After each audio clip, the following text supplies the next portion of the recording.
The Mario franchise consists of many different types of games, with platforming being the main section. But Mario isn't always the star of these platformers. Sometimes we get games like Donkey Kong Country or Princess Peach Showtime. But there's one sub-series of the Mario franchise that hasn't had a new game in it for years. A franchise almost forgotten to time, but it's with a character that everybody loves. It's Wario Land. Well, it's technically Super Mario Land 3. We'll get to that distinction later. But Nintendo haven't made a Wario Land game in years. It's crazy. The last one was on the Wii. But today we're really just talking about the first game in the series. We're trying to see if the game lives up to the Super Mario Land 3 moniker that it gave itself.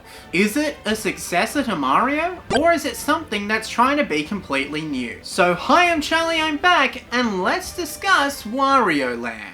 Wario Land is the sequel to Super Mario Land 2 6 Golden Coins, and it makes it very obvious. Future games in the Wario Land series very much feel as if they're set in their own little universe, but this game kinda bridges the gap between the Mario Land universe and the Wario Land universe. Because of course, Wario's first appearance was in Super Mario Land 2, and was created to be Mario's rival, so he is a Mario character through and through. But this game is still different to what the average Mario game has in it. Like, if you dig through everything this game has, it is still a Mario game. It has all the classic things that Mario games have, but it truly is its own game, and it has its own mechanics. Some of the things this game has done differently is having different treasures, different types of levels, and really just slows down Mario, but not in a bad way. Wario Land has managed to slow down the average Mario gameplay, while also having stuff to do within the game itself. So now that we kinda know the history,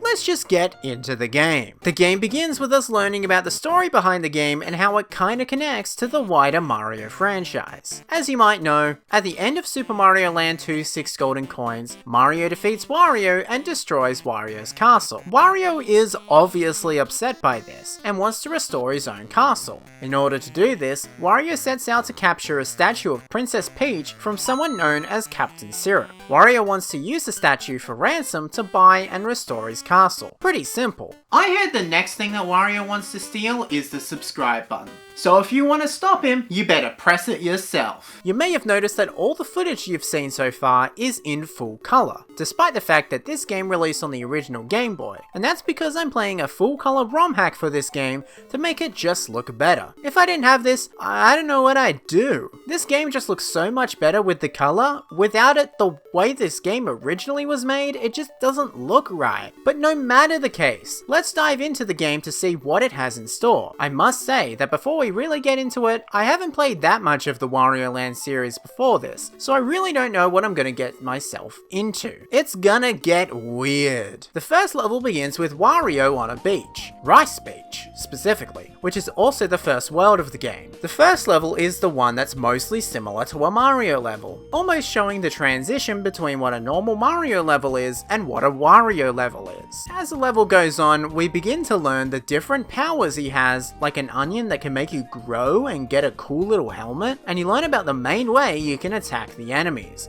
by ramming into them. And you also learn how to open doors too, by giving a door 10 coins, if you want to save, and then if you want to get to the end, it just opens, or sometimes it's 10 coins, it depends. Despite the fact the game explicitly explains that to you, it took me way too long to figure that out when playing the second level of the game, but whatever, I eventually got past it. In the second level, we'll also learn about another power-up that we have, where we can shoot fire out of our head. It's quite cool. Further in World 1, we also move on to a castle-like level, similar to what appears in Mario games. Of course, it's not the same, not a lot of thwomps around, only a few, but it feels very similar to several castles of the castle levels that would eventually appear in games like the new Super Mario Bros. Series of all things, where each level kinda just has one gimmick, like in New Super Mario Bros. When you have to travel on a moving object or something like that, but it really works here. The final level in World 1 is another castle with a mix of some outside stuff. You know, the usual with a classic boss fight at the end of the level, and this boss fight just really looks like a large Koopa Troopa mixed in with a little bit of Bowser, really showing that Wario can take on more than anything Mario could ever do. The game over screen is quite fun to look at too. Next we move on to Mount Teapot, a brand new area based around, well, a teapot. Pretty simple. We begin with a semi-underwater level, full of new annoying enemies, more coins to collect, and bombs that explode. Speaking of coins though, throughout the game you collect coins, you know, like Mario. And at the end of every level there's a bonus room that you can either collect more coins or more hearts in. They're always fun, but there's actually a really cool thing at the end of the game that will make you want to collect more and more coins. And it's not just giving you a new title screen like New Super Mario Bros. 2. The minigames themselves to get coins and stuff are quite basic all things considered, but it's a fun thing that you can do at the end of every single level. Anyway, as we continue throughout the levels, we see more underwater sections, more caved areas, more enemies, and also keys that can let you open up a new door to find a collectible. It's crazy how much stuff there is to do within a single level, which is insane compared to other Mario games that released around the same time. Wario Land truly takes what Mario did and evolves it while the Mario franchise evolved in its own way with Super Mario 64 and beyond. Even though a lot of these things look insanely similar to each other, they're all different. They all have different things about them. Different backgrounds, different elements found in levels, and I think that's what makes the Wario Land series unique compared to the rest of the Mario franchise, especially with the Mario games that were coming out at around this point in time. If we compare this to games like Super Mario Bros. 3, you can definitely think of the themes of specific worlds, and maybe you can remember some levels like 1-1 or something, but Wario Land just has some specific levels and specific gimmicks in each level that are a lot more memorable. This is a thing across all the Land games, not just Wario Land, but it's really cool here. Wario Land also works because of its power-ups. They aren't power-ups you'd find in a Mario game, these are uniquely Wario powers. Everything in this game is uniquely Wario. The only real connection between Wario Land and the Mario games is that coins exist and Wario exists. I haven't really played much of the later Wario Land games yet, but if they're anything like this, they really need to make one sooner rather than later. I mean, if we can get a grand return to 3D Donkey Kong with Donkey Kong Bonanza, there's no way we can't get another Wario Land. Now another fun thing about Wario Land is that not everyone has the same experience playing the game. This is more so explored in the future 3D Mario games like Super Mario 64, where you don't have to play every single level in a specific order. You can play Bob on Battlefield, and then you can play that secret slide level, and then you can go back to Bob on Battlefield, and then you could do like, I don't know, Womp's Fortress or something. Like you can do whatever you want. Wario Land is kinda similar in that way, although not that advanced yet because it's on the Game Boy. But that leads to an interesting point that there's actually an entire world in Wario Land that I never even played. And it's probably the most interesting one. Why don't you just try and unlock the world? Shut up, Gramsci, you're not even meant to be here. You're supposed to be John. John went out. Oh. Anyway. The world I didn't play was Sherbet Land. Yes, Sherbet Land. I'll talk about the legacy of Sherbet Land in a second, but I mainly want to talk about the context of it within Wario Land. Now, as I said, I didn't really play it, so I'll just try to recap some things. Of course, this world is completely set in an ice world, which means everything is going to be a bit slippery and everything is going to be snow themed. I famously do like snow levels, so I'd imagine I'd enjoy Sherbet Land quite a lot. Something else quite unique about Sherbet Land is it actually has an enemy that doesn't appear in any other level in the entire game, and it's also appeared in other Mario media, but never again in a game. This is of course the Buckethead. The Buckethead enemy only appears in Sherbet Land and is just this little snowman looking guy and sends projectiles toward you. How fun! Buckethead only appears in other forms of Mario media that aren't video games. Specifically a lot of the Japanese manga, and we'll go deeper into that a bit later, but just so you know, he appears in a Japanese story and manga activity book called Mario no Bokenland. He also appears in the Super Mario manga named Super Mario Manga, that's the name, by Kodansha, and he also appears in Super Mario Kun, the long-running Mario manga that's still going to this day. The Buckethead is a forgotten Mario character, but I would like to see it return one day. It's just a fun-looking guy. The other interesting thing about Sherbet Land, of course, is that there are 2 Mario Kart tracks that are also called Sherbet Land. There's Sherbet Land in Mario Kart 64, which later reappears in Mario Kart Wii, a personal favourite of mine. I just have so many childhood memories with this one. And there's also Sherbet Land from Mario Kart Double Dash. This Sherbet Land from Mario Kart Double Dash is completely different to the original, and also reappears in Mario Kart 8 and Mario Kart 8 Deluxe. Now, is Sherbet Land in Mario Kart at all related to the Sherbet Land in Wario Land? No, not at all. At least, I don't think so. I tried to look for connections between the two, but I have no idea if there are any connections, and what the connections would even be, besides from they're both called Sherbet Land and they have snow. But no matter, Sherbet Land is probably a lot of fun in Wario Land, but I'll continue to have no idea because I never played it. Oh well. Now we can return back to something that I actually played. Stove Canyon! Stove Canyon being at this point in the game is actually quite interesting because it's a lava-themed world. Lava-themed worlds are normally the last world of Mario games, but Wario Land just wants to switch it up a little. A lot of Stove Canyon is pretty much the same as what we previously played, but everything, at least in the ROM hack, is orange themed, and you have to avoid a lot of the ground in a lot of the levels with there being lava everywhere. But it still has that familiar Wario gameplay that you all know. There's also these pirate duck things as enemies. They're possibly one of the weirdest enemies in this game, but whatever. They throw boomerangs at you and you just have to avoid it. Most enemies in this game honestly just fall into one of three categories. They're either things that run toward you and hit you, throw things at you, or shoot things from the ground. Does that become repetitive? Eventually, but right now I'm still fine with it. But there is one other cool thing in this world, the minecart level. This isn't at the same level as Donkey Kong Country minecart levels, but it's still quite cool playing these slower paced minecart levels. It's so much fun, but you really need to make sure that you can land on the minecarts, because if you miss, you're dead. Now here's something interesting that I discovered while playing this game. The game actually still has a debug mode left in. If you press a certain button several times, you can actually just alter the amount of lives and coins and hearts that you have. It's really pointless, as most of the time you have enough lives anyway, and it was almost definitely not supposed to be left in the game, but it's nice that they left it in to make some numbers go up. The final boss fight of Stove Canyon is a massive face that licks rocks and shoots things at you. What? A massive face? Oh, welcome back, John. Yeah.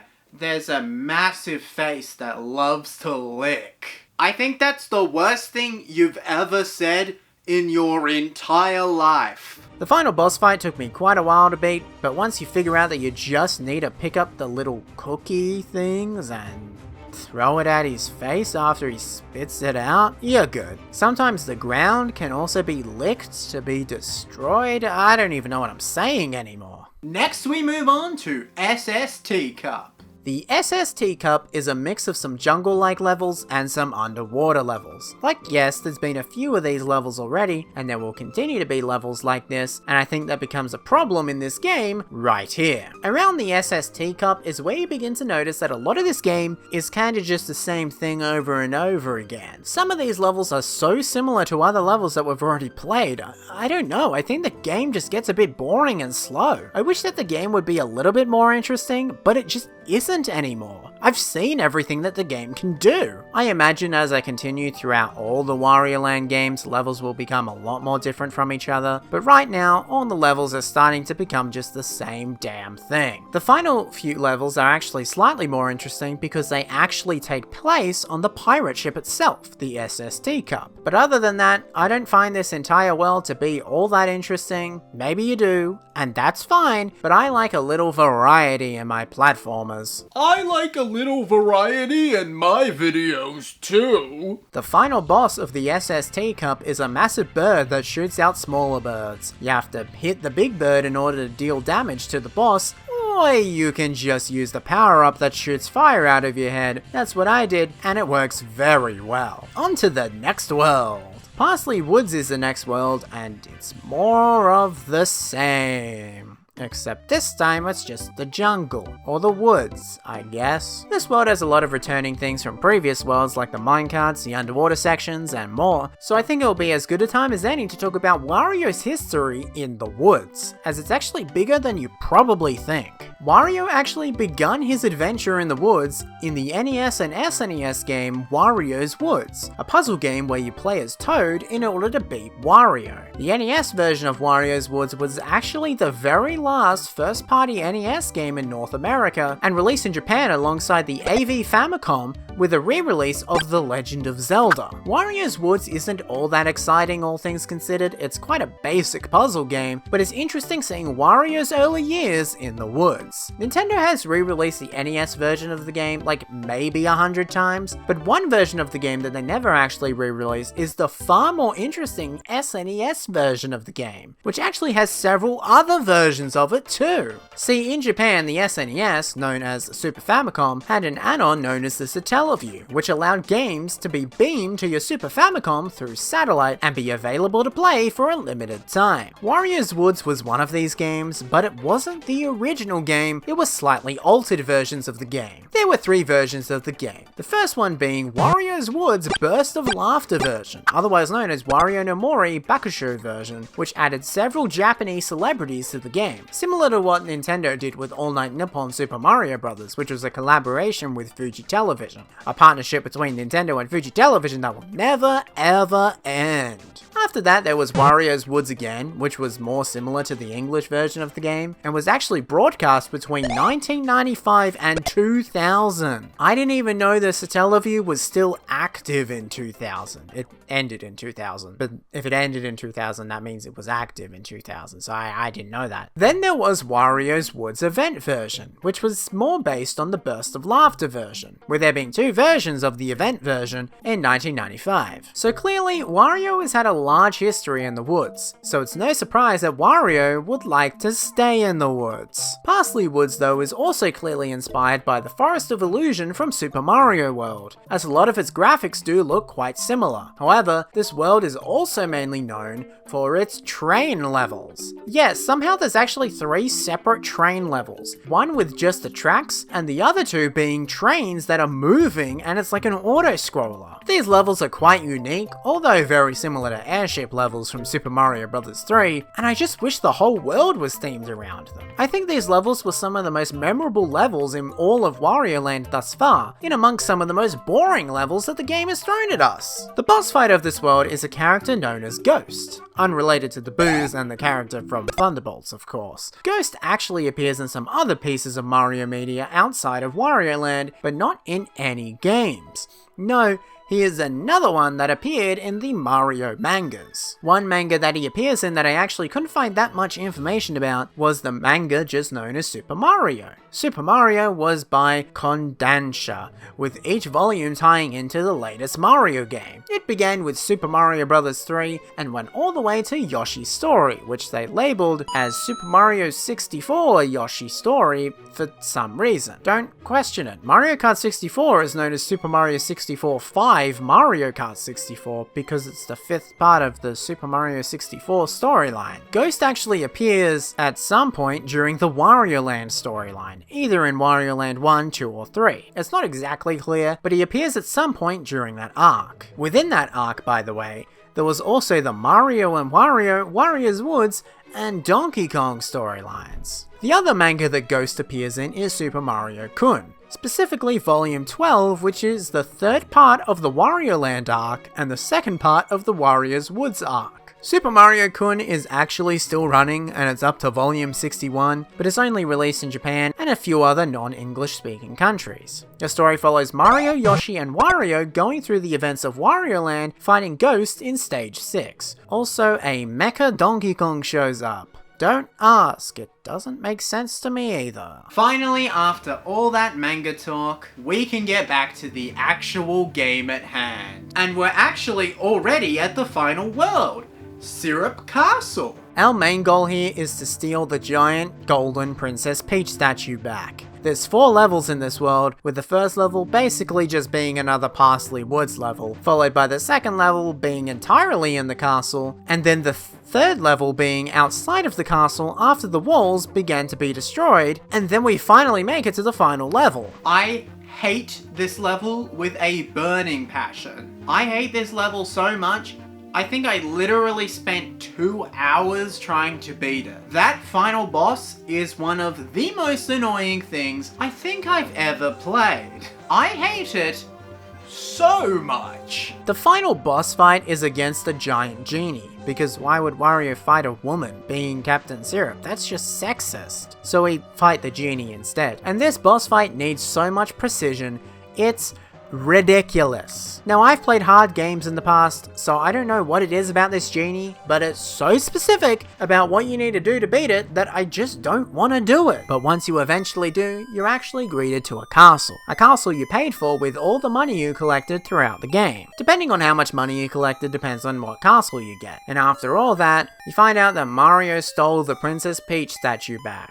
So much for him and Yoshi helping us against Ghost and fighting Mecha Donkey Kong, I guess. Okay, if you're actually curious about what happens in the manga version, I'll quickly go through what happens after the Donkey Kong fight leading up to the Captain Syrup Genie fight. Mario plays a slot machine and gets a 3-up, which allows there to be 3 other Marios there to help him fight the Mecha Donkey Kong. But after defeating it, he finds out that Wario was controlling it, but only because he was forced to by Ghost. Wario steals a crystal ball that Mario has, and Ghost destroys the Donkey Kong robot. Mario and Yoshi finally meet up with Wario and get annoyed with him, but are stopped by a pouncer on the train. Mario destroys the pouncer, getting the second crystal ball, and Wario realizes that he's safer with Mario by his side. Wario joins the group back and the 3 of them search for the third crystal ball. While going through somewhere, they actually meet up with Luigi, who is only out there because of the request from the fans.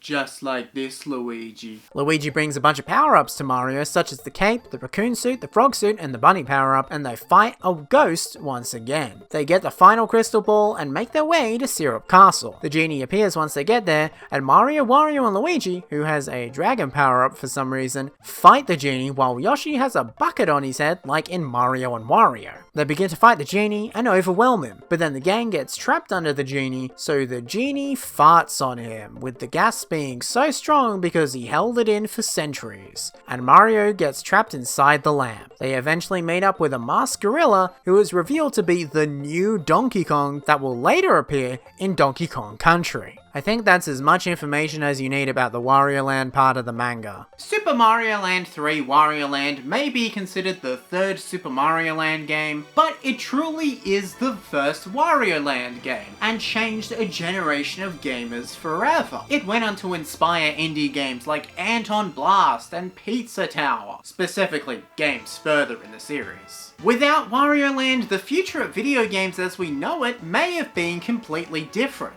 But at least we wouldn't have the image of a genie farting on the Mario gang. That is an image that is going to stay in my head forever. Thank you, Wario Land!